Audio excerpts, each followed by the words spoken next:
Welcome to Sarasu சமையல். இன்றைக்கி நம்ம சுவையான சத்தான எள்ளு கடலை உருண்டை எப்படி செய்கிறதுன்னு தான் பார்க்க போகிறோங்க. இது ரொம்ப பாரம்பரியமான உருண்டைங்க. வாங்க இப்போ தேவையான பொருட்கள் எல்லாமே பார்த்துடலாம். எள்ளில் இருக்கிற கால்சியம் சத்துக்கள் கேட்கவே வேண்டாங்க. அதே மாதிரி நிலக்கடலையிலையும் ப்ரோட்டீன் இருக்குது. ரெண்டுமே சத்தானது தான். இது ரெண்டுமே நம்ம எல்லா நேரங்கள்லையும் வீட்டில் வச்சுருப்போம். இது ஒரு லாக்டவுன் ஸ்நாக்ஸ் அப்படின்னு கூட சொல்லலாம். லாக்டவுன் டைமில் நம்ம குழந்தைங்களுக்கு இந்த மாதிரி எல்லாம் சத்தாக செஞ்சு கொடுக்கலாங்க. இந்த உருண்டை செய்கிறதுக்கு ரொம்ப குறைவான பொருட்கள் தான் தேவைங்க. ஆனால் சுவை அதிகமாக இருக்கும். எள்ளு 1 கப் எடுத்திருக்கேங்க. நான் கருப்பு எள்ளு தான் இன்றைக்கி எடுத்திருக்கேன். நிலக்கடலை வறுத்து தோல் எடுத்தது 1 கப். எள்ளு எதில் எடுக்கிறோமோ அதே கப்பில் நிலக்கடலை எடுத்துக்கணுங்க. அதே மாதிரி வெல்லம் நம்ம 2 கப் அளவுக்கு எடுத்துக்கணுங்க. நெய் கொஞ்சம் தேவைக்கு. இவ்வளோதாங்க இதுக்கு தேவையான பொருட்கள் எல்லாமே. இப்போ நம்ம இந்த எள்ளை வறுத்துக்கணுங்க. வாணலியில் போட்டு வெடித்து வர்ற வரைக்கும் நம்ம வறுத்து எடுத்துக்கிட்டு அதுக்கப்புறம் தான் நம்ம இந்த உருண்டைகள் செய்ய போகிறோங்க. சாதாரணமாக நம்ம கடையில் எள்ளு வாங்கிட்டு வந்து அதை புடச்சி தண்ணியில் போட்டு நல்லா களைஞ்சிட்டு அதை கல் போக அரித்து அதை நம்ம நல்லா காய வச்சு எடுத்து வச்சுக்கிட்டோம்னா இந்த மாதிரி எள்ளு உருண்டை, எள்ளு துவையல், எள்ளு பொடி இது எல்லாமே நம்ம செஞ்சுக்கலாங்க. இந்த மாதிரி தான் நம்ம எள்ளை சுத்தம் பண்ணி எடுத்து வச்சுக்கணுங்க. ஏன்னா நமக்கு கடையில் வாங்குகிற எள்ளில் எப்படி இருந்தாலும் கொஞ்சம் கொளி மண் மாதிரி இருக்குங்க. அதனால் இந்த மாதிரி சுத்தம் பண்ணிக்கிறது நல்லதுங்க. இப்போ நம்ம ஒரு வாணலியில் எள்ளை சேர்த்து வறுத்தரலாங்க. இப்போ நான் எள்ளு சேர்த்துக்கிறேங்க. எள்ளை சேர்த்துட்டு நம்ம கொஞ்சம் கைவிடாமல் வறுத்துக்கணுங்க. இடையில விடக்கூடாது. அதே மாதிரி அடுப்பை மீடியம் ஃப்ளேமில் வச்சுக்கோங்க. எள்ளு ஒரு ஸ்டேஜில் சடச்சடான்னு வெடிக்க ஆரம்பிக்கும். அந்த வெடிக்க ஆரம்பித்ததுக்கப்புறம் மறுபடியும் எல்லா எள்ளுமே நல்லா வெடிச்சிடணும். பாருங்கள், இப்போ உங்களுக்கு சத்தம் கேட்கும். சடச்சடன்னு வெடிக்கிற சத்தம் கேட்குது இல்லைங்களா? இந்த மாதிரி நல்லா சத்தம் வந்ததுக்கப்புறமா எடுத்து ஒரு பிளேட்டில் மாற்றி எடுத்து வச்சுக்கலாங்க. ஆறுனதுக்கப்புறம் மிக்ஸி ஜாரில் சேர்த்து நம்ம அரைச்சிக்கணும். அரைக்கும்போது அதே மாதிரி ஒரு 10 செகண்டு ஒரு சுற்று விட்டு மறுபடியும் ஒரு 10 செகண்ட், அவ்வளோதாங்க. அதுக்கு மேலே நம்ம அரைக்கக்கூடாது. அரைச்சா அதில் இருக்கிற எண்ணெய் கசிஞ்சிரும். இந்த மாதிரி நல்லா ஒரு பவுட்ரு ஃபார்மில் நம்ம எடுத்துக்கணுங்க. இப்போ இந்த மாதிரி பவுட்ரு பண்ண எள்ளை நம்ம ஒரு பவுலில் சேர்த்துடலாங்க. இப்போ அடுத்ததாக நம்ம வறுத்த வேர்க்கடலையை அரைச்சிட்டு வந்துடலாம். வேர்க்கடலையும் நான் சொன்ன மாதிரி தாங்க அரைக்கணும். ஜஸ்ட்டு ஒரு சுற்று விடணும், 2வது சுற்று, அவ்வளோதாங்க. அதுக்கு மேலே நீங்கள் பண்ணிங்க அப்படின்னா எள்ளுலேருந்தும் எண்ணெய் கசிஞ்சிரும், வேர்க்கடலையும் எண்ணெய் கசியக்கூடியதுங்க. அதனால் ஒரு 2 சுற்று விட்டிங்கன்னா போதும். இந்த மாதிரி பவுட்ரு ஃபார்மில் நமக்கு கிடச்சிரும்.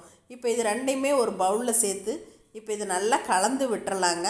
இப்போ பாருங்கள், இந்த மாதிரி நல்லா ஒன்று சேர்ந்துடணும். அந்த அளவுக்கு கலந்து விட்டுறணும்.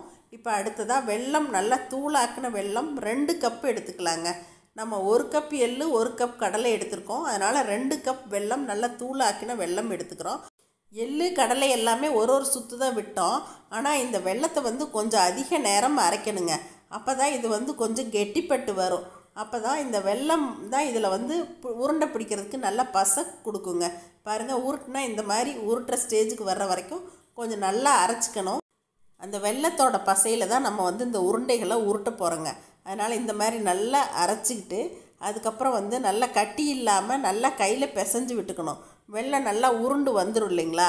அதனால் அதை கையிலேயே நல்லா மசிச்சு விடணும். இந்த மாதிரி நல்லா உதிர்த்து விட்டீங்க அப்படின்னா வெல்லமும் நல்லா உதிர்த்து அந்த கடலை எள்ளு பொடியோடு நல்லா கலந்துருங்க. அது வரைக்கும் நம்ம நல்லா பிசைஞ்சுக்கணும். நல்லா கையிலேயே ஒரு 5 நிமிஷமாவது நல்லா பிசைஞ்சு விடணுங்க. பாருங்கள், இப்போ உங்களுக்கு பிடிச்சி காட்டுறேன் பாருங்கள். இப்போ இது உடையும். அதுக்காக நம்ம என்ன பண்ணலாம் அப்படின்னா கொஞ்சமாக நெய் கையில் தடவிட்டு பிடிச்சா நல்லா உருண்டை சேர்ந்து வருங்க. இப்போ கொஞ்சமாக ஏலக்காய் தூள் இதில் நான் சேர்த்துக்கிட்டேங்க. ஏலக்காய் தூளை போட்டு நல்லா மிக்ஸ் பண்ணி விட்டுட்டு அதுக்கப்புறமா நம்ம உருண்டைகள் பிடிச்சிக்கலாங்க. இப்போ நெய் நான் ஒரு 2 டீஸ்பூன் அளவுக்கு ஒரு கப்பில் எடுத்துருக்கிறேன். நெய்யை கையில் தடவிட்டு இப்போ உருண்டைகளை உருட்ட ஆரம்பிக்கிறேங்க. பாருங்கள், உருண்டை நல்லா சேர்ந்து வரும். இந்த மாதிரி உருண்டைகளை எல்லாத்தையுமே நம்ம இந்த மாதிரி பிடிச்சிக்கணுங்க. நல்லா இறுக்கி பிடிச்சிருங்க. நல்லா உடையாமல் இருக்கும் உருண்டை. பாருங்கள், இந்த மாதிரி நம்ம அடுத்தடுத்த உருண்டைகளையும் கையில் நெய் தடவிட்டு நம்ம அந்த மாதிரியே நல்லா இறுக்கி பிடிச்சி உருண்டைகளை உருட்டி எடுத்துக்கலாங்க. இந்த உருண்டைகளை கையில் இறுக்கி பிடிச்சி உருட்டினதுக்கப்புறமா நல்லா பெருவிரலால் இப்படி நகட்டி கொடுத்தீங்க அப்படின்னா நல்லா உருண்டை ரவுண்டாக பார்க்குறதுக்கு ரொம்ப நல்லா வருங்க. இந்த மாதிரி இப்போ நம்ம எல்லா உருண்டைகளையும் இப்போ உருட்டி எடுத்துடலாங்க. இப்போ நம்மளோட பாரம்பரியமான சத்தான சுவையான எள்ளு கடலை உருண்டை ரெடிங்க. வெல்லம் வேண்டான்னு நினச்சிங்க அப்படின்னா நீங்கள் நாட்டு சர்க்கரை கூட இதில் சேர்த்துக்கலாங்க. கருப்பட்டியை சீவி போட்டு கூட நீங்கள் இந்த மாதிரி உருண்டைகள் செய்யலாம். உங்களுக்கு எது விருப்பமோ அதை சேர்த்துக்கலாங்க.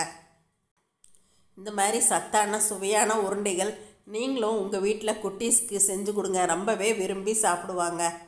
குழந்தைங்களுக்கெல்லாம் சின்ன வயசுலேருந்தே நம்ம இந்த மாதிரியெல்லாம் செஞ்சு கொடுத்துட்டு பழக்கிட்டோம்னா அவங்க ரொம்பவே விரும்பி இதையெல்லாம் எப்பயுமே சாப்பிடுவாங்க. கண்டிப்பாக நீங்களும் இதை ட்ரை பண்ணி பாருங்கள். இதை பார்த்துட்டு எப்பயும் போல் உங்களோட ஃபீட்பேக் சொல்லுங்கள், ஷேர் பண்ணுங்கள், சப்ஸ்கிரைப் பண்ணுங்கள். சப்ஸ்கிரைப் பண்ணிவிட்டுங்க, பக்கத்தில் இருக்க பெல் பட்டனை கிளிக் பண்ணிவிட்டு ஆளுங்கிற ஆப்ஷனையும் ப்ரெஸ் பண்ணிக்கங்க. அப்போ தான் நான் போடுற வீடியோஸ் எல்லாமே உங்களுக்கு உடனுக்குடன் வந்து சேருங்க. தேங்க்யூ. சரசூஸ் சமையல் பாருங்கள், சமையல் நல்லா பண்ணுங்கள். சரசூஸ் ஃபுட் ப்ராடக்ட்ஸ் பொடி வகைகள் தேவைப்படுறவங்க இங்கே கொடுத்துருக்க வாட்ஸ்அப் நம்பரில் காலை 10 மணி முதல் இரவு 7 மணி வரைக்கும் எங்களை காண்டாக்ட் பண்ணலாங்க. இதோட நாங்கள் பருப்பு பொடி, எள்ளு பொடி, இன்ஸ்டன்ட் அடை மிக்ஸ் இது எல்லாமே ரெடி பண்ணுறோங்க. தேவைப்படுறவங்க எங்களை காண்டாக்ட் பண்ணுங்கள். தேங்க்யூ.